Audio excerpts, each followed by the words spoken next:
City-dwelling astrophotographers like myself relish the occasional opportunity to visit dark sky territories to image more challenging deep sky targets. Of course, for best results, sometime around the new moon is ideal timing to yield the most noise-free images. So when, on November 3rd, the eastern Japan forecasts finally indicated clear skies and a moonless night, I did not hesitate. My plan was to do an all-nighter, sundown to sunup, so there was no need for any reservations. I would make my destination decision at the last moment. On that morning, November 3rd, the most favorable overnight cloud forecast was for a Bortle Class 4 territory just south of Yokohama along the coast, and it was expected to be unseasonably warm to boot. So my destination was set, Jogashima Island. I had been there before. Jogashima is actually the closest Bortle Class 4 territory near to the Tokyo-Yokohama metropolitan area. From my home to the imaging site, it requires only 2 trains and a taxi ride, taking about 2.5 hours total travel time. So I packed up my equipment, triple-checked it, loaded up my trolley, and headed out. The total weight of the gear and clothing was close to 30 kilograms, or 66 pounds. Not an easy haul, but I managed it before, and I could do it again. It was such a beautiful day, I arrived hours early to check out the park at the eastern end of the island, where I planned to do my imaging. This time I wanted to thoroughly explore the park and its beautiful natural scenery. The park had grassy areas, picnic facilities, restrooms, elevated structures for overlooking the ocean and island's expanse, and of course, a lighthouse. Although the lighthouse was active, I later found it was not typical and not a problem for my astrophotography. I will explain later with some nighttime images. On this end of the island, the elevation was over 30 meters above the ocean, with steep cliffs dropping most of the way down below. This is a view from the elevated platform looking north to the bridge connecting the island to the mainland, which is the Miura Peninsula. You can see that the island has no tall trees, mostly just bushes and dense plant life from end to end. The greenery frequently rises 2 to 4 meters in height along the paths, providing good protection from any troublesome winds, which are frequently present along most seaside coastal areas. This night, however, the wind was not an issue. I eventually decided on the same imaging site that I used previously and showed you in episode 4 of Astrophotography Japan almost 2 years ago. During this day, it was sunny and the air was fresh and cool. My attire was very light and comfortable for the trip, frankly surprising for November. It was quite warm. My imaging rig assembly went smoothly. I was well prepared. There were even several large seating benches present at that seaside overlook where I could set down my equipment and accessories. I had a nice view out to the west, as you can see with this setting sun. The park was rather busy with couples and families walking by, like this young family that expressed an interest about my craft, asking many questions and curiously inspecting the equipment. James here is from London, and his family reminded me of my own, although about 20 years prior. Here are the details regarding the equipment that I brought along for the imaging tonight. The telescope is the first one I ever purchased about 3 years ago, a doublet design refractor from Astronomics, the AT60 ED. It has quality glass elements and provides aberration-free images, especially when paired with my ASI 533 MC Pro one-shot color camera. This OTA setup gives me a square field of view covering 2.25 degrees of sky on all sides. You can pause the video if you want to inspect the rest of the equipment in my lineup. The green cables and bands are the dew heater elements attached to the ASI air unit. I have learned from experience that no matter what the humidity forecast says, moisture becomes an issue along the seashore as the temperatures cool down into the night. Look at those clear skies. I knew this was going to be an excellent night for imaging. By this time, I had already changed into some heavier clothing. I had my target list all planned out in advance. There were really just two main targets I was after, both in the Orion constellation. Those would not be high in the sky until later in the night, but I found a lot of other interesting deep sky objects to photograph as I waited for the rise of Orion. Firstly, even before it got completely dark, I performed my polar alignment and immediately slewed to see Comet Tsuchinshan Atlas. According to Stellarium, on this date, it was still at magnitude 5, which should be highly visible under these dark skies with my imaging rig setup. I had photographed it previously in Yokohama, but never really got any great images of it due to circumstances. But here, out over the ocean, there is no light pollution all the way down to the ocean horizon. And here it is. Oh my! Look at that color and starry background. I was not expecting such a dramatic image. This is a 20-minute integrated exposure taken with a UV IR cut filter as Comet Atlas is moving above the ecliptic plane at a distance of nearly 160 million kilometers, or around 1 astronomical unit away from the Earth. Traveling at nearly 42 kilometers per second in a direction almost directly away from the Earth at this point, this icy rock is headed back out to the outer solar system. And if it returns, it may pass this way again in about 80,000 years. Here is a comparison to the image I took in Yokohama a week or two prior. The focal lengths are different here, and the comet was 10 times brighter previously when I took the photograph in Yokohama. At that time, it was even visible with binoculars. The difference is amazing. These dark skies enable so much more detail to be captured. Next on my list would be the Eagle and Cocoon Nebula. I figured this was my last chance to image the Eagle Nebula since it is a summer target located near to the core of the Milky Way. The comet was at nearly 37 degrees altitude when I imaged it, but the Eagle Nebula would be much lower, from 21 down to about 14 degrees off the horizon. I imaged the comet first because I wanted to wait a bit longer for it to get completely dark before I challenged the Eagle Nebula, since it is a much dimmer target. Notice how low the telescope is pointing down to the horizon in this photo. It was perilously close to the fence top, which limited my exposure time. For imaging the Eagle Nebula, I used the Optolong L Extreme filter. I had photographed this nebula before from my home in Yokohama, but I was curious to see what I could achieve under these dark sky conditions. And here is the image. For all of the images shown in this video, I stacked the raw FITS data files in Serial, used Casper to eliminate light gradients, processed in GIMP, and touched it up with Topaz denoise. I found it was not necessary to employ any star removal or star reduction for any of these targets. I guess my personal preference is to retain a lot of star visibility in my photos. I simply like that better. It's my personal style. For fun, let's zoom in on this section of the Eagle Nebula so we can have a look at the core. It is here where the famous pillars of creation are found. With this OTA setup, the resolution of the system is 2.69 arcseconds per pixel. Actually, the image is a bit undersampled, but nevertheless, you can easily make out the structure of the pillars. The Eagle Nebula is located about 6,000 light-years from Earth and has an apparent magnitude of 6.4. The star cluster associated with the nebula has over 8,000 stars, most probably born within the last 1 to 2 million years. Next, I went from this low summer target to the Cocoon Nebula, which was high in the sky in Cygnus, and imaged it from around 7:30 to about 10 p.m. Notice all the airplanes in the background on their approach into Tokyo Haneda Airport. It is nice that at this location they are so low, they do not interfere with imaging of most deep sky objects. Here is the Cocoon Nebula.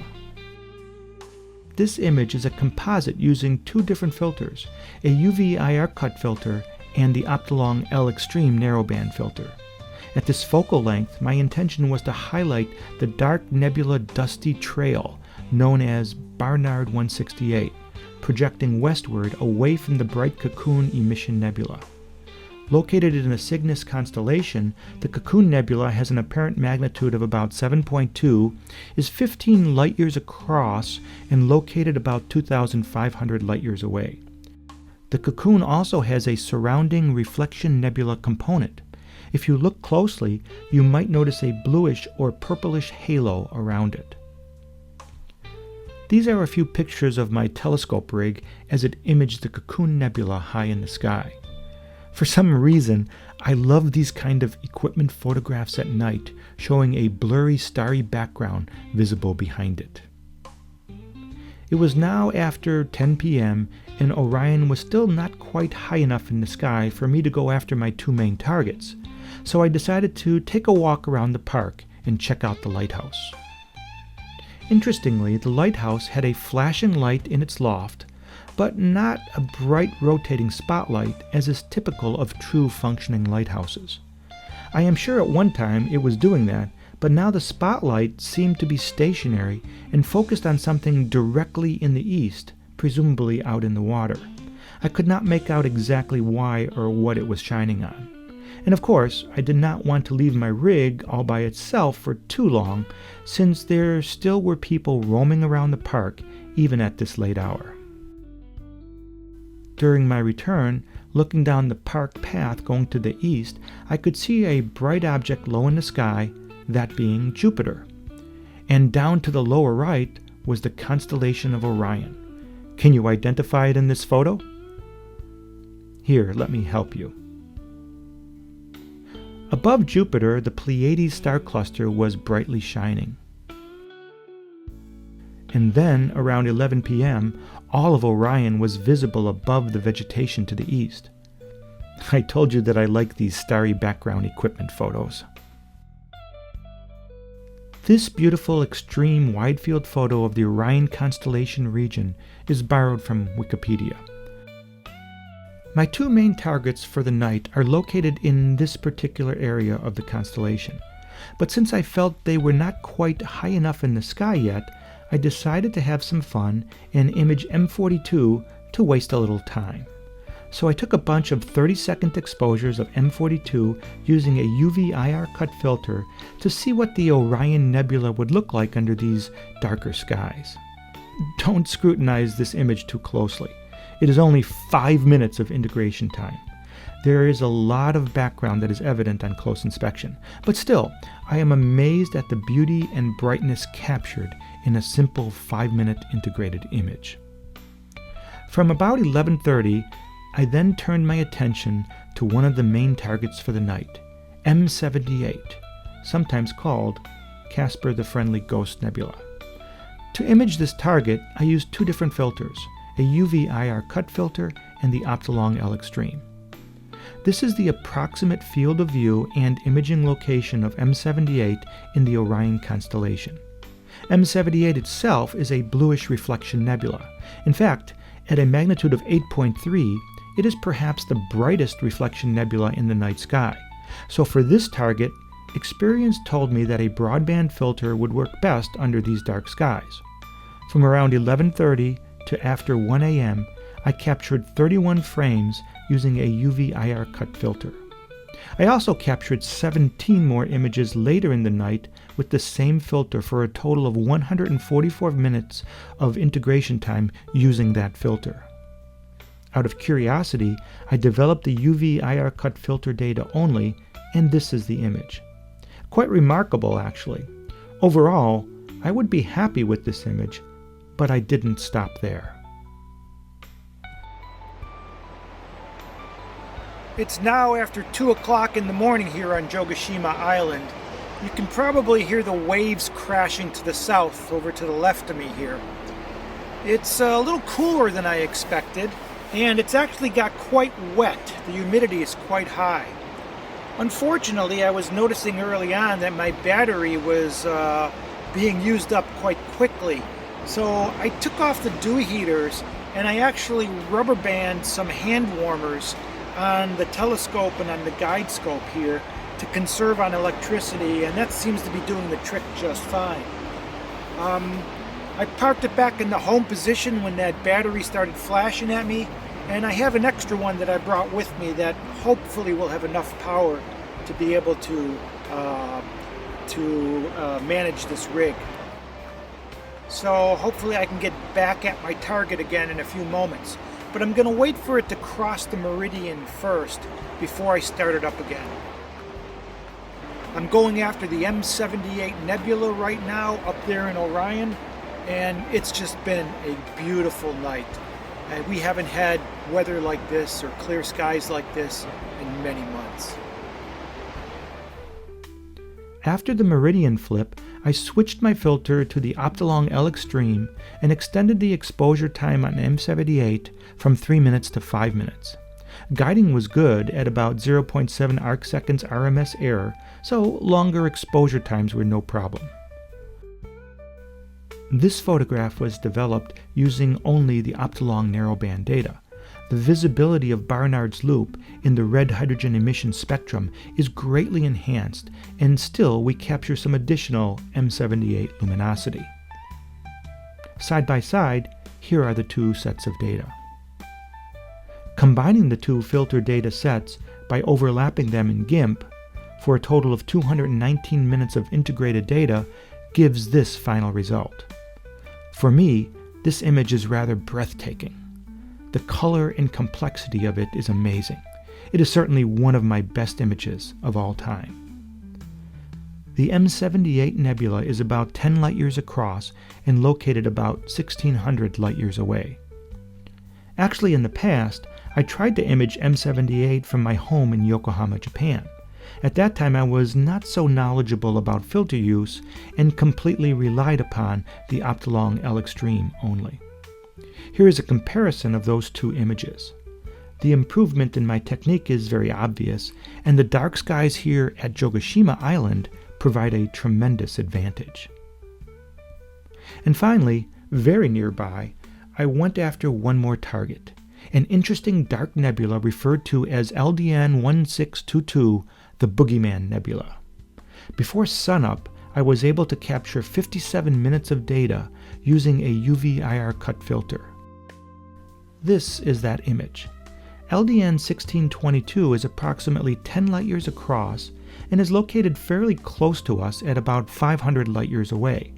Hence, it is in front of Barnard's loop. So from our perspective, it is seemingly surrounded by some residual hydrogen emission red nebulosity. The bright star is 56 Orionis, a magnitude 4.8 star just above it in this photograph. With only 57 minutes of integration time that was captured just before the dawn, I was surprised at the depth of this data, showing a dusty deep sky background and blotchy red nebulosity. Unfortunately, there was not enough time to enhance the red emission nebulosity with additional images using the Optolong L Extreme filter, but nevertheless, the image is still quite good in my opinion. And here are the two nearby deep sky objects in the Orion constellation shown side by side. Actually, if you go back to the beautiful image I borrowed from Wikipedia and look at the location of these targets on this extreme wide field image, you can see that they are adjacent to one another, but on either side of Barnard's loop. And these are the approximately field of view outlines that I captured with my AT60 ED telescope. Here I substituted in my actual photos.